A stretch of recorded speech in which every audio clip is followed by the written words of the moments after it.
D'accord. Donc, pour continuer, on dit, si donc du vivant de son mari, elle devient la femme d'un autre homme, elle sera appelée adultère. Mais, si le mari meurt, elle est affranchie de la loi, de sorte qu'elle n'est point adultère en devenant la femme d'un autre. Donc ici, Dieu te donne la solution. Dieu te donne la solution. Tu subis certainement des réclamations. Frères et sœurs, c'est pas, vous ne pouvez pas, nous ne pouvons pas nous en sortir nous-mêmes.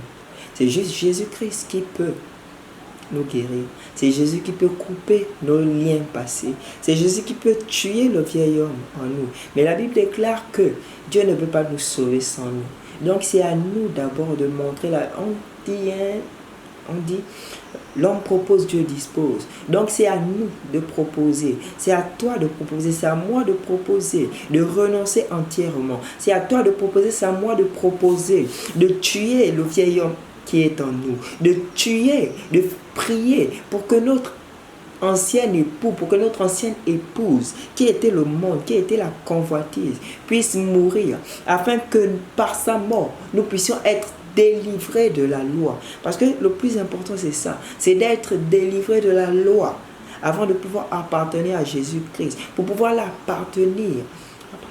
lui appartenir entièrement, pour pouvoir appartenir à Jésus-Christ en tant que fils légitime, en tant que héritier, en tant que co-héritier. De même, mes frères, vous aussi, vous avez été, par le corps de Christ, mis à mort en ce qui concerne la loi. La Bible déclare que toi, tu as été mis à mort par le corps de Christ en ce qui concerne la loi. Donc, en ce qui concerne la loi, tu as été mis à mort en acceptant Jésus-Christ. Donc, la loi n'a plus aucun impact sur toi, n'a plus aucun effet sur toi, pour que vous appartenez à un autre, à celui qui est ressuscité de mort, afin que nous portions des fruits pour Dieu. Afin que nous portions des fruits pour Dieu. Ce que Dieu veut, c'est que nous puissions porter des fruits pour lui. Ce que Dieu veut, c'est que nous puissions porter des fruits de son royaume. Et donc, il est prêt à mettre tout à disposition pour nous permettre de réussir à porter des fruits. Mais pour cela, il a besoin de notre aide. Pour cela, il a besoin de notre aide. Pourquoi? Parce que Dieu n'est pas un dictateur. Dieu n'est pas un dictateur. Dieu a besoin que toi, tu puisses prendre l'engagement de te sauver. Tu puisses prendre l'engagement de renoncer à toutes les mauvaises choses. Tu puisses prendre l'engagement de renoncer à ton ancien époux pour qu'il puisse envoyer la milice céleste, pour qu'il puisse envoyer le Saint-Esprit. La Bible déclare que le Saint-Esprit est un gage de notre héritage. Donc le Saint-Esprit est descendu pour nous. Donc, mais pour que le Saint-Esprit puisse agir, il faudra que toi, tu puisses prendre l'engagement.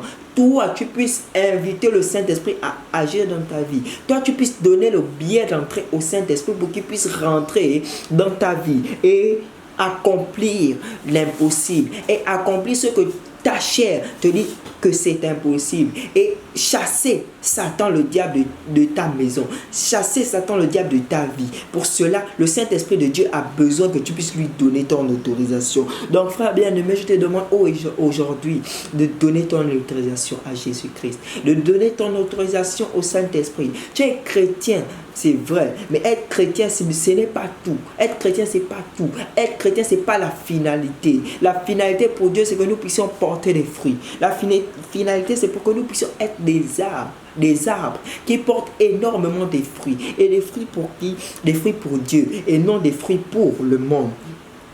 Car lorsque nous étions dans la chair, les passions des péchés provoqués par la loi agissaient dans nos membres. Lorsque nous étions dans la chair, les passions des péchés provoqués par la loi agissaient dans nos membres. Le péché agissait dans ton membre lorsque tu étais dans la chair. Mais la Bible déclare que nous ne sommes point redevables à la chair pour vivre selon la chair. Donc frère, cela signifie simplement que tu ne dois plus rien à la chair. La personne qui t'a sauvé, c'est Jésus-Christ. Donc nous sommes redevables,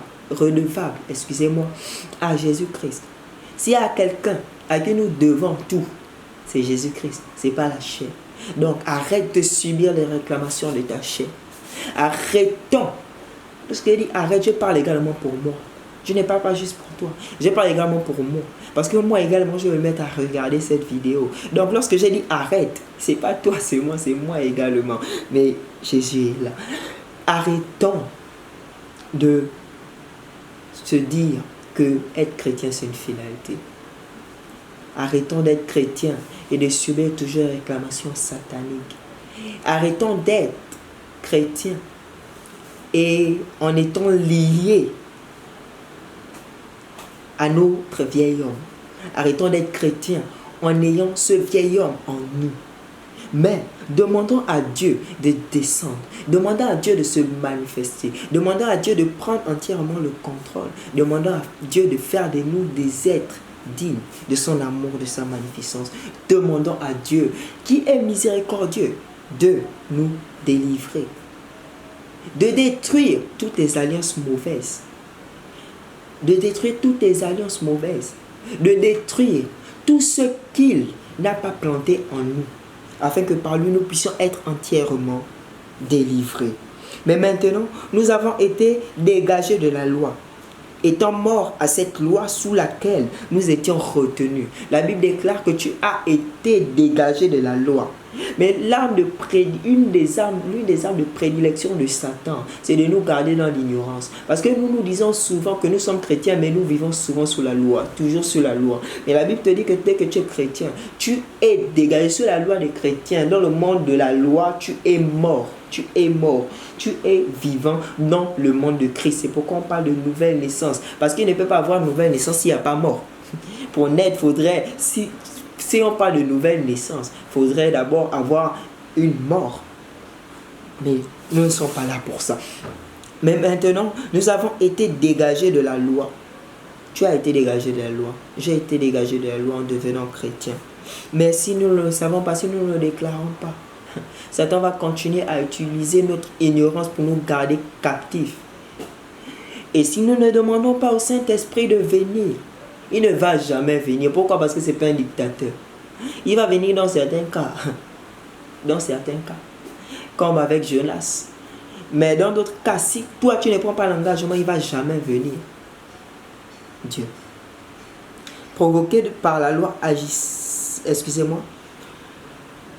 De sorte que nous servons dans un esprit nouveau et non selon la lettre qui a vieilli. Et si on te dit, que si tu es mort sous le règne de la loi, c'est pour que tu puisses servir un esprit nouveau et non l'esprit, et non la lettre qui a vieilli. Dieu veut que nous puissions servir des esprits nouveaux, un esprit nouveau. Et ce nouvel esprit-là, c'est le Saint-Esprit de Dieu. Le seul esprit qui s'écrit avec E majuscule dans la Bible. C'est cet esprit-là qui doit nous revêtir. Mais pour cela, il faudrait que nous puissions donner à Dieu l'autorisation d'agir dans notre vie. Merci pour votre attention. Merci pour ce temps que vous me consacrez. Merci. Seigneur, merci pour ce temps. Merci pour ce temps de prière. Merci pour ce temps de partage de ta parole. Je te demande, ô Éternel Papa, de permettre à ce que cette parole puisse porter du fruit dans la vie de la personne qui l'écoute. Que cette personne puisse être entièrement délivrée maintenant, ô Éternel Dieu mon Père. Permets que cette personne qui reçoit ce message puisse le recevoir comme les hommes qui reçoivent, comme les grains qui sont tombés dans la bonne terre. Papa, permet que cette plante, que ces graines qui sont tombées dans la bonne terre puissent produire des arbres et que ces arbres-là puissent porter des fruits. Et porter quels fruits? Puissent porter des fruits pour toi, puissent porter des fruits selon toi. Papa, merci pour tous tes bienfaits. Amen.